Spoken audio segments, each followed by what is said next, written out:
Alrighty, Lumberjacks, welcome back. And today we're going to be looking at the 1.13 mod update.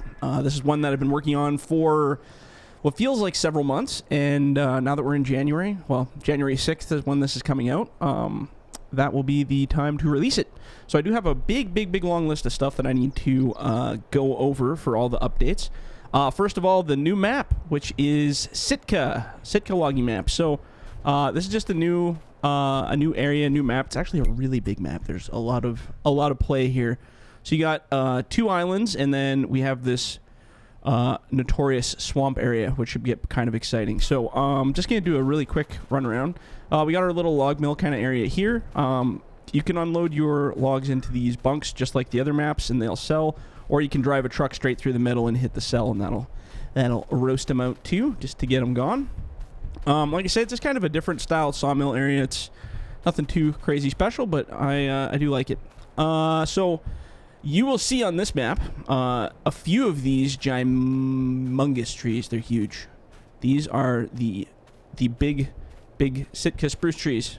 Now I've had a huge request from people. Oops, as I climb the tree. I've had a huge request from people to put Gimundo trees, and this is as big as I can make them before the game starts failing to actually work with them. So these are the biggest trees that on any FDR maps, and I think that's the biggest I'll be able to make them and still be able to actually run the game. There are a few issues with these trees, and I did warn people about that when we make big trees. This game does not like anything over, I mean, like these trees are probably the max size you should probably go. So these are more of just a fun entertainment. So you can't cut these down with a feller buncher. You have to cut them down with a chainsaw. So I'm going to actually buy a chainsaw because I don't think I've done that just yet. Oops. Grab one of these.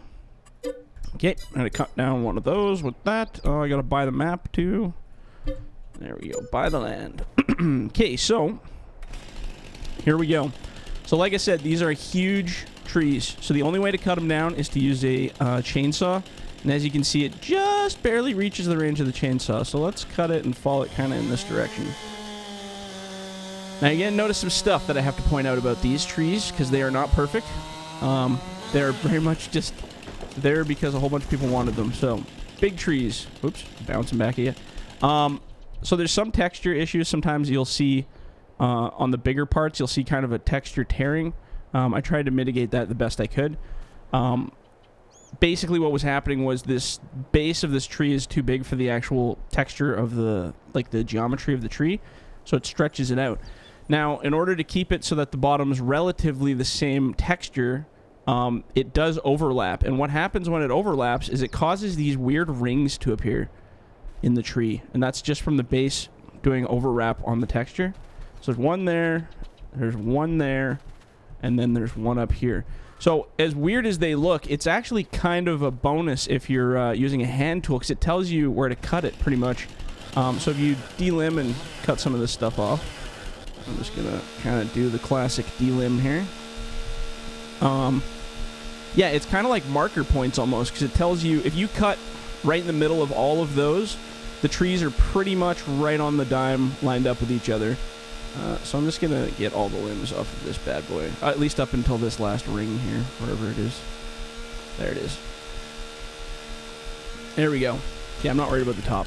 So if you cut on that line, like that separates them, so if we go cut here, which will take 20 minutes because this tree is huge. Cut here. I just cut right in the middle because who cares?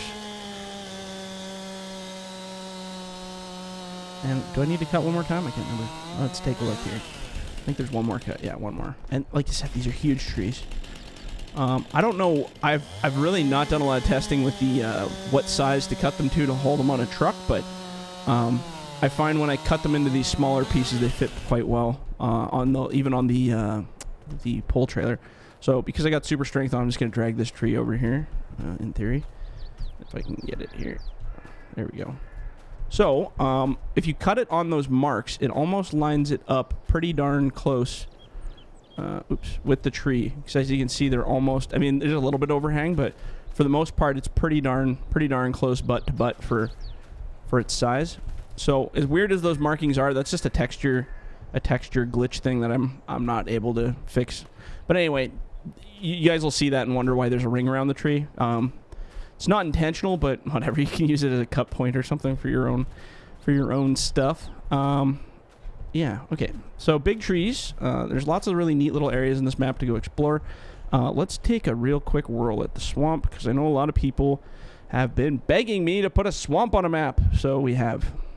Okay, so on this side is where the trees are all thick and heavy and crazy, and then as you come out of it, it enters this swamp area, which is kind of on this little island chunk here.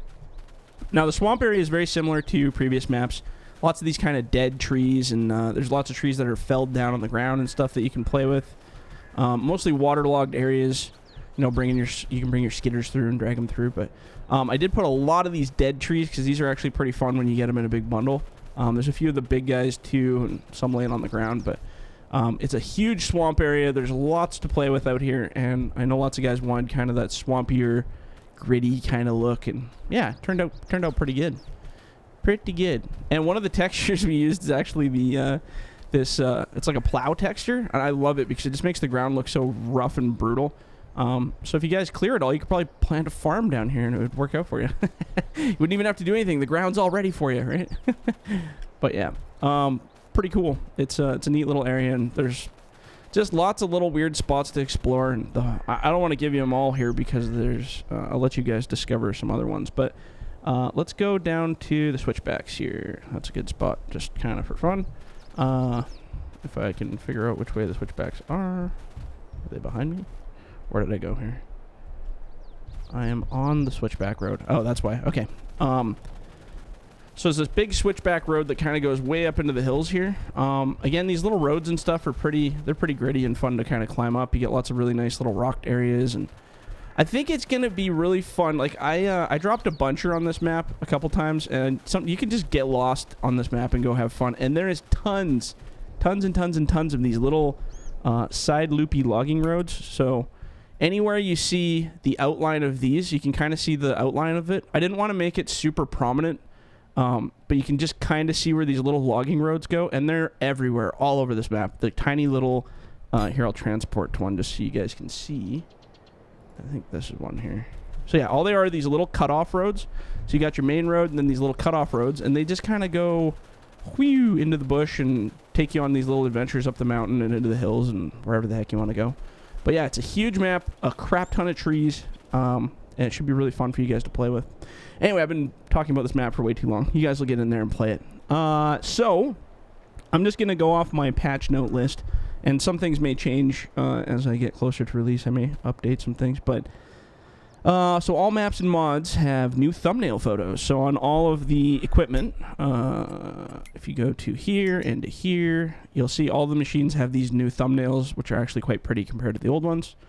The old ones used to kind of sit flat sideways. This one kind of gives you a front profile of the machines, which I think looks a lot better. It's actually similar to how Giants did it. So you know how they have their kind of front profile?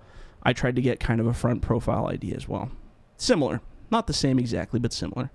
You can see all the new implements and all the toys and all the processor heads. We'll get into that. Trailers and trucks and blah, blah, blah. Yeah, so anyway, new thumbnails. A lot prettier looking.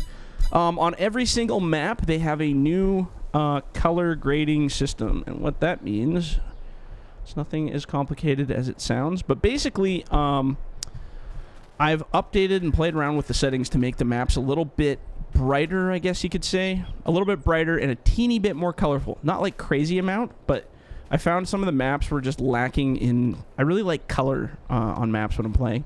Like a little bit, not like a crazy amount, but I feel like this is a nice kind of balance between just that dead look and still having some color to the maps. But so they all had lighting improvements, contrast, blah, blah, blah, all that kind of stuff to make them look a little bit better.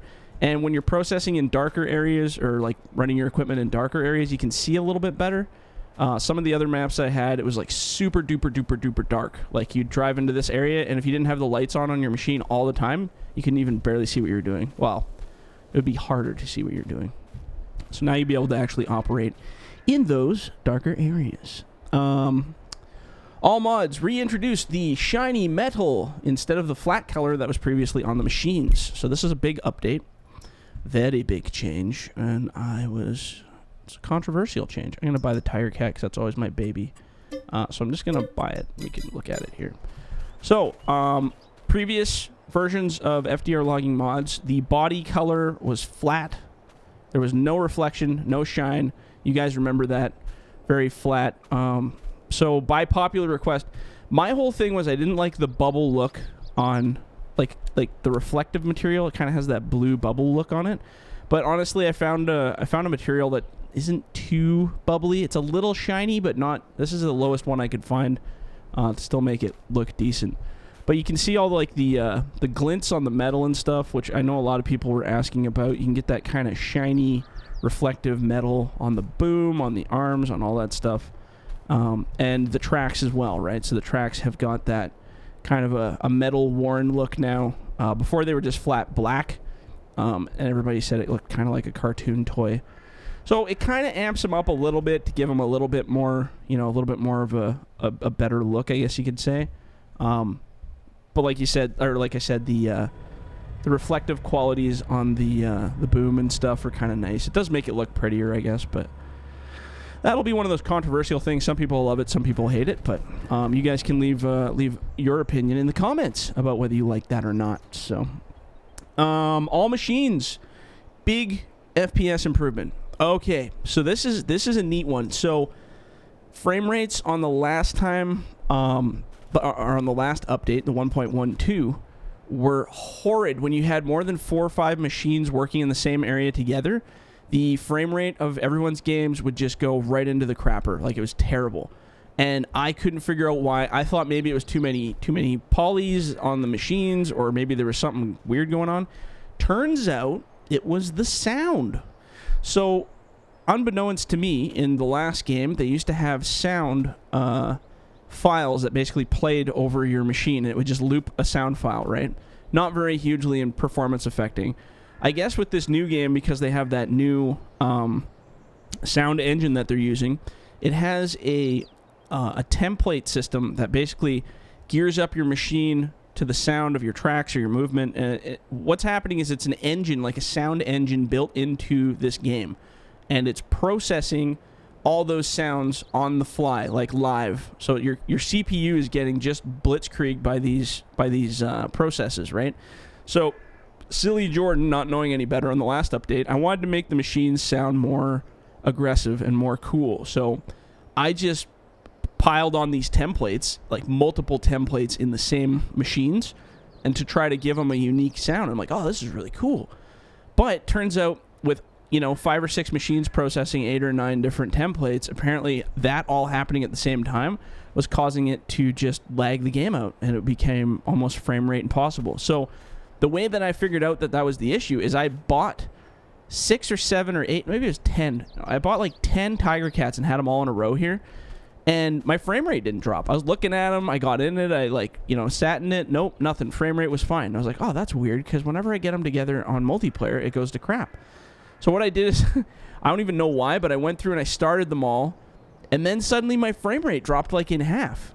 And I thought, oh man, it's got to be something to do with the physics, or something to do with the engine, or like firing it up must activate something. Nope, wasn't that at all. So what I did is I went in and tested it, and I took all the sound files off of every single machine, and then I loaded them all back in. I think I did 20 of them, and I started them all up, and my frame rate stayed the same. Magic, right? Absolute magic. So anyway, if anyone's ever having an FPS issue, it's probably something to do with that if you have a whole bunch of overlapping templates for the sound. So this new update has removed all of those extra templates, and frame rates are back in the good gold times, which I'm going to be testing in multiplayer here soon. So that's kind of a cool update.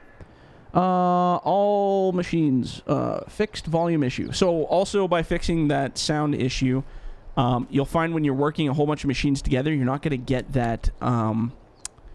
It was kind of like a sound clipping, where it was sounding like when you had too many machines running, like the sound was overpowering and clipping. And that's the problem, is like you can't crank these machines up too loud. Otherwise, they kind of like make a clipping, I guess you could say, in the lower frequencies, and it causes kind of a hiccup. So when you fire these up, they're not crazy loud, Like they're pretty quiet. And that's kind of what sorry, I'm just so you guys can listen.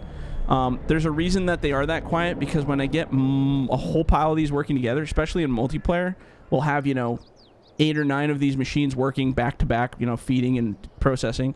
All those sound files looping on top of each other amplifies the sound effect, so it's so high that the game just starts clipping and making crunchy noises.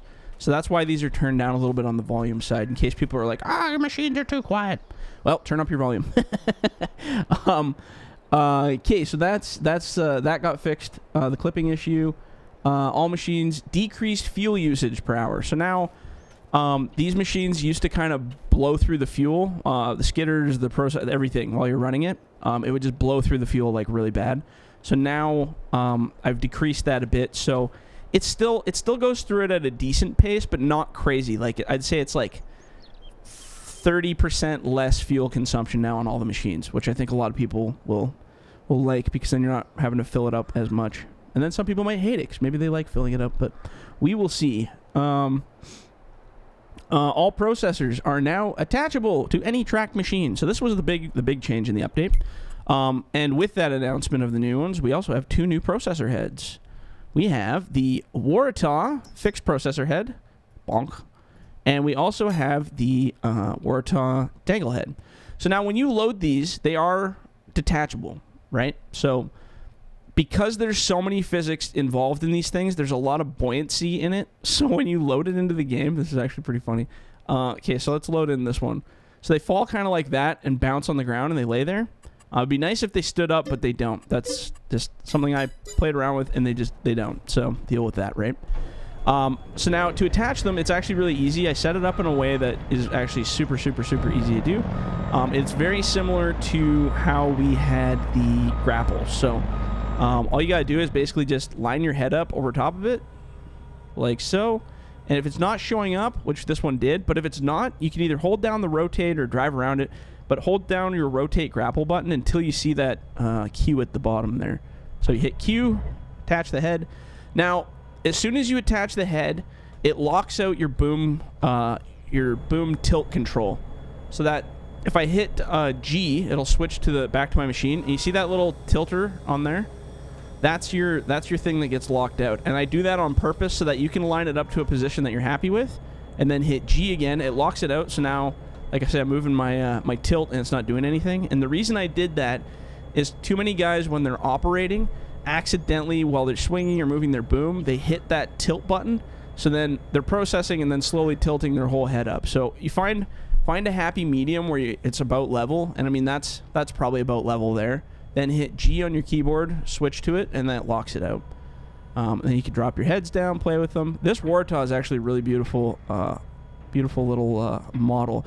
There is one thing about this model that I don't like, and I wasn't able to fix it, and the guy who modeled it is no longer around. So the part that bothers me on it is on real Waratah heads, this goes straight down, like it cuts off. There isn't a square on the front. It goes down. I may try to fix that in a future version of this thing, but for now, that's the version that I got. I got another modeler guy that I'm working with. He said it should be really easy to fix that, but he's currently busy, so he can't do it on this time frame. But maybe in a future update. So yeah, no, it's an awesome little processor head. Now the only thing with this update, so processor heads normally had like a panel in the cab where you could see your diameters and your lengths and all that stuff. That does not work with attachable heads. There is no way to do that, or at least no way that I've seen. So if you want to set your cut lengths, you can either use like a manual processor mod like Bargain Mods has, where you can actually go into the menu he created and set your own cut lengths. Or if you hit F1 at any time, you will see your little help menu in the top left corner. So F1 opens and closes that. Now, in the middle, it says Y, and then it says change cut length. So that's where you got to set it. And I mean, for how often you change your cut length, it's probably not a real big deal. Like, I usually set it to, like 6.5 if I'm going for shorts or whatever you want. And then I just hit F1, set it, and forget it. And then you never have to change it again while you're playing. But yeah, if you need, like I said, there's no place inside the cab that'll tell you that anymore. So you have to hit F1. I see it up there. Close it. Got it. Right? That's the only one kind of kicker that I think some people might not like so much. But so there's that version, and then there is the fixed head version, which I am actually really proud of that one because it turned out really well, and I did some cool stuff to it to make it a little bit more fun for working with. It feels really, really clunky in a good way. So attach. So a few things I've done with this. Obviously your tilt doesn't lock out because it's not a dangle head, but what I've done with this one, so it's got some give. It's got some give this way, and it's also got some give if you push it down. You can see that the arm kind of go down. See that little bolt moving back and forth? Let's see if I can get here. So there's this little bolt right next to the Warthog logo with the red circle. So as I lift, you'll see it drops down and goes up. It does that on purpose. I know it doesn't look realistic, but welcome to video games. But that has a reason why it does that. So the purpose for that is, and I mean this machine I probably wouldn't use for felling most likely because it can't tilt up enough, but the whole purpose is when you do get onto a tree to push against it, a lot of times what happens is you push up against the tree and your whole machine will go launching backwards because you hit the tree hard, and the physics don't like that. So by having this little bolt that has a little bit of give, it gives you a lot of movement to press against the tree and not shoot your machine back. I think if you did it really fast, it would still do it, but having that tiny bit of give really saves the physics. Also, when you're swinging trees around, like if you process a tree and cut it with a fixed head and drop it yourself, having that little bit of give in the head allows a lot of, like, I don't know, it's a really good feeling. You'll see when you start playing with it compared to the old fixed head. Now the South Star fixed head is now discontinued. It's gone. South Star doesn't, as far as I know, from what everybody's told me, they don't make a fixed head and don't have a fixed head for processors. Only Warthog does, or Warthog is the main one, I guess, that has it. So I made sure to get rid of that one just because I don't want to misrepresent the company, as they don't have fixed heads apparently. And if they do have fixed heads, I was not able to find one, and I've never heard of it. So Warthog is back on the menu, boys. Yeah, so that's that. What else we got on our list of goodies here? All Grapple's processors buckets have the shiny texture. Well, I can example some of that right now. So the shiny texture is what I mean is kind of this worn metal look, and I absolutely love it. This kind of worn, like this metal chunk here that's all worn out. That whole section, I'm actually going to grab the Grapple, because there's a Grapple that'll show that off beautifully. Let's get this one. Yeah, I like this one. Does its little dance for us, and there she is. Grab that. Oops, I'm driving over the processor head. So yeah, I did post this in an update, but that was something that drove me absolutely mental. Because like I said, I've run these, and I've run these in real life, right? And having that little chrome bit in the middle, like, because it's usually worn down from touching the logs and rubbing up against the logs and stuff. Same with the stabilizer tips and all that stuff. Having that effect is huge for your visibility while you're digging in piles too, because you can see the tips as you go into the pile. In this game, obviously, depth perception is kind of a joke, but it does help, especially when you're doing bigger loads. You can kind of see where your tongs are. Now, previously on the last version, it was really dark. So if you're loading in the shade or anywhere dark, it was kind of hard to make out where your tongs were when you were digging in a pile. But on this one, it's super, super easy because they're super bright. And I do love that effect of having that little bit of shininess. It just looks so good. So all of the Grapples have that now across the board. So let's see here. So like even the button tops got on the inside. It looks really weird in the store because there's too many lights in the store. But yeah, it's got all the silver on the edges. You can't really see it in the store. It makes it all black for whatever reason. All the processors have it on the tips on the blades.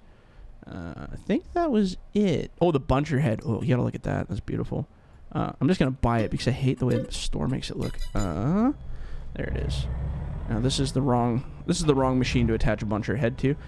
So on the bottom, it's all chromed out now.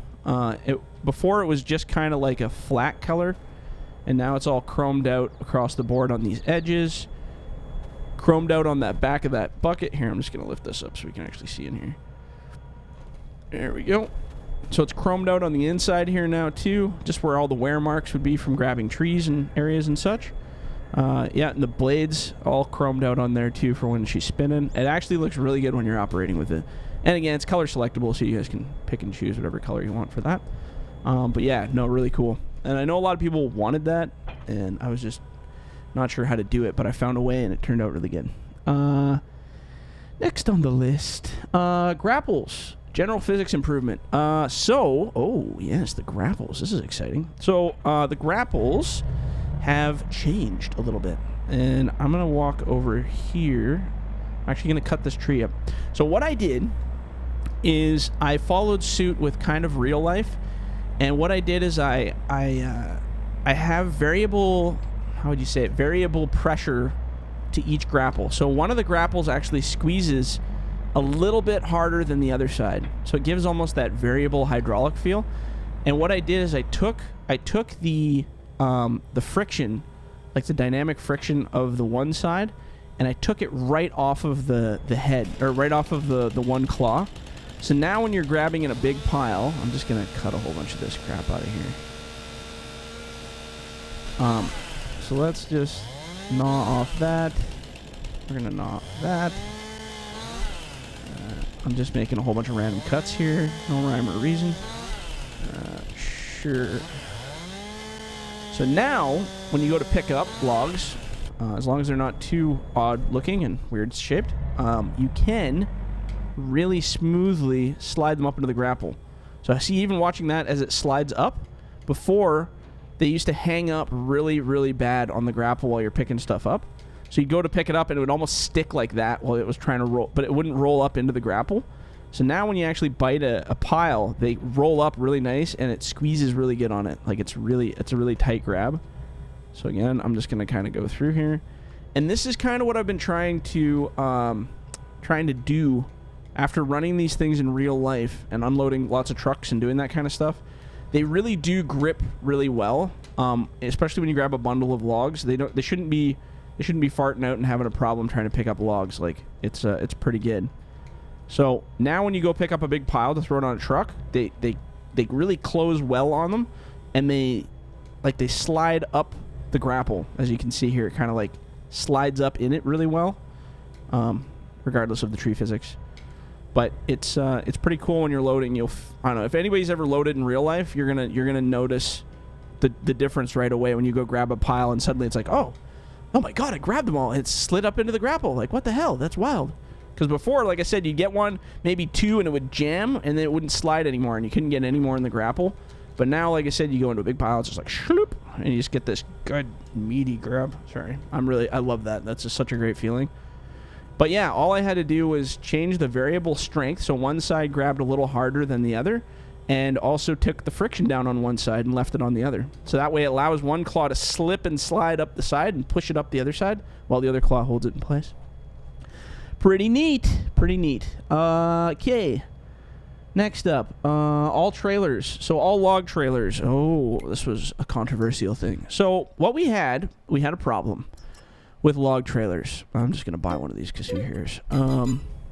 We had a problem, and I fixed the problem, and then everybody hated the fix for the problem. So now I've changed it again. So the problem was when you had a load of logs on a truck and you're driving down the road, as soon as you turned a corner sharper than like 40 degrees, you'd roll your frickin' trailer. Like, you'd roll it right over. And then people were like, this is stupid. Your trailers all roll over so easy. So on the last update, I took the friction off most of the tires. I turned it down like really low. So when you whip around a corner, the trailer would just jackknife. It would slide like it was on ice, but you'd never roll a trailer. Like, it was really hard to do it, right? And I said, okay, well, this will fix it. This will shut up everybody. Now I'm getting nothing but complaints saying, your trailers are stupid. It's like you're driving on ice. And I'm like, well, shit, man. What do you want? I don't know what you want from me. So in this update, I added friction back to the tires. It's kind of a halfway mark between where it was and where it is now. And you can make them jackknife if you go really fast, but they stick pretty good and you still can roll it. So it's kind of both worlds, right? If you're coming up to a corner that is more than 40 degrees or, like even a 90-degree turn, like a sharp corner, you have to slow down. It's reality. It's real life. You have to slow down. Physics in games, same as real life. So if you slow down to 40 or 50 kilometers an hour on a corner, probably going to be all right. You can slow down and just kind of, you know, go around the corner. Even that's a bit fast for real life if you're doing like a 90-degree corner with a load like that.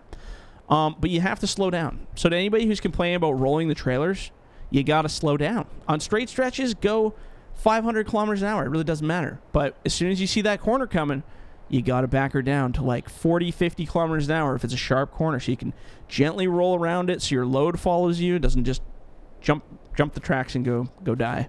All right, so trailers no longer slip and slide like they used to. They stick to the road a lot better. Everybody's just going to have to slow down. Okay. All trailers. Fixed issue where pin was not lining up. The kingpin thing here. So I think it was on this trailer and maybe the 2-bunk trailer.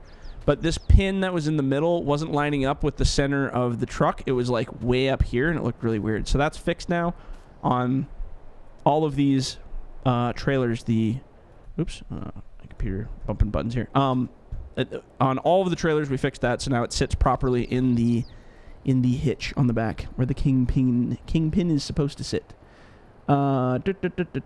Increase brightness of outside lights. So on all of the machines, before the lights were really dark, the lights are really bright now. So when you're operating at night, you can actually see.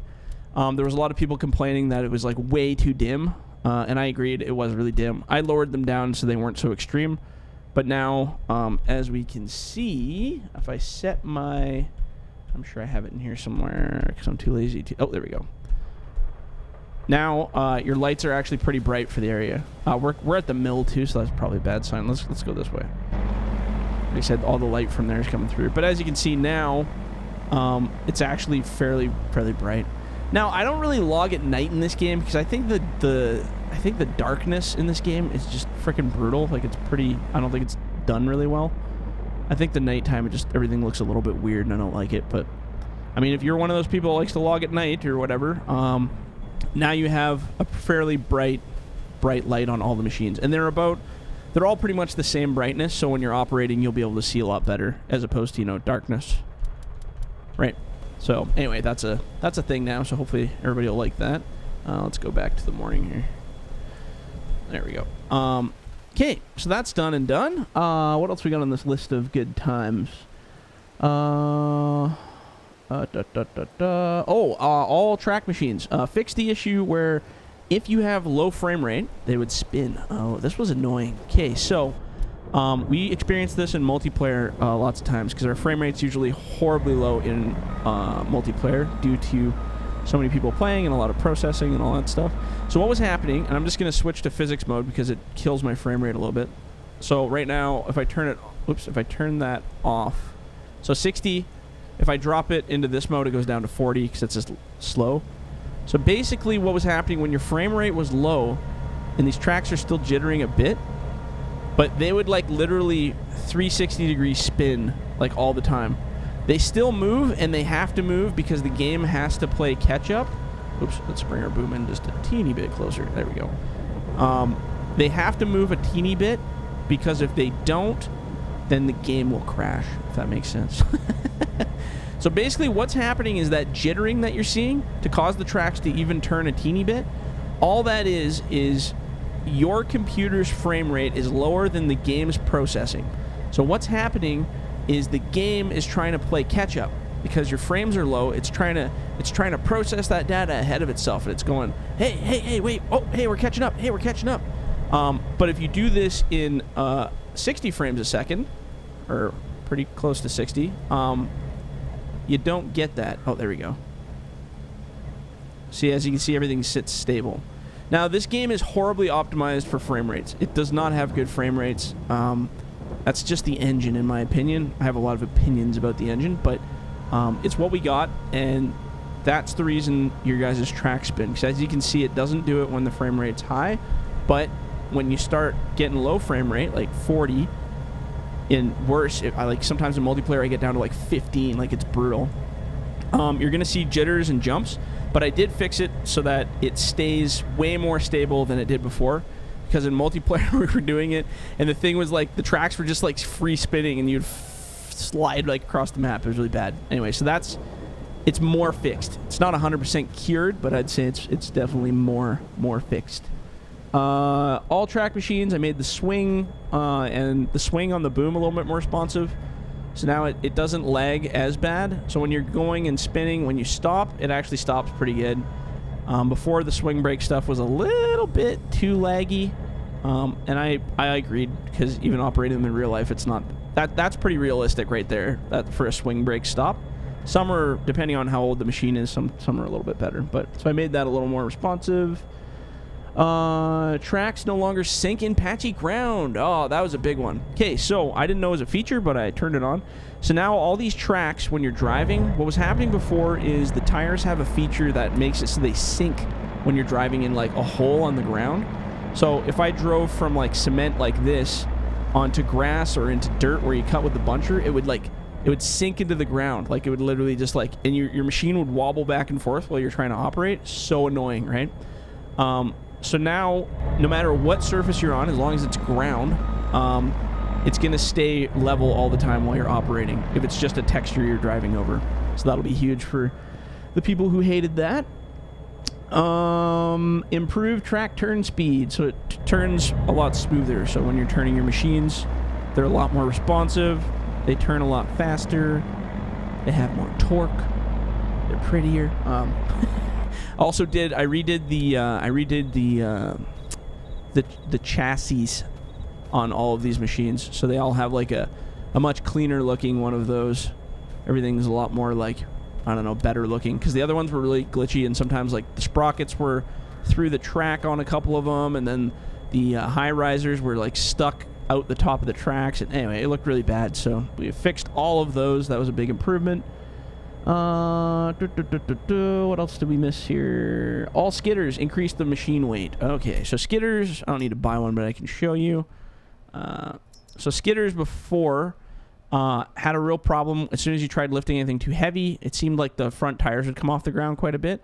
So now I've added quite a bit of weight, not quite a bit, a generous bump of weight to both the front and back. So you'll find yourself able to pick up a little bit bigger piles and control them while you drive. So that's good. Okay, the other stuff is just kind of little things. Green River Valley, we're not on that map, so I can't show you, but I fixed the tree cell point. So what was happening with the tree cell point, and people were constantly emailing me, why can't my trees don't sell right?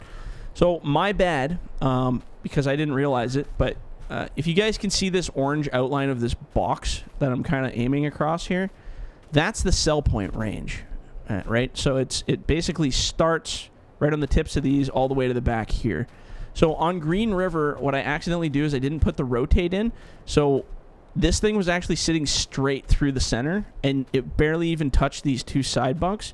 So when you went to sold, unless your wood was like literally touching the inside, anything that was on the outside edge or anything wouldn't sell. So that's fixed on Green River now. That was kind of annoying. The tree grinder. Oh, this was a great improvement. I actually love this thing now. So I improved this. I'm actually going to buy a thing to go with it. Let's buy one of these. Sure. So I've improved it in a way by making it cut way more responsive.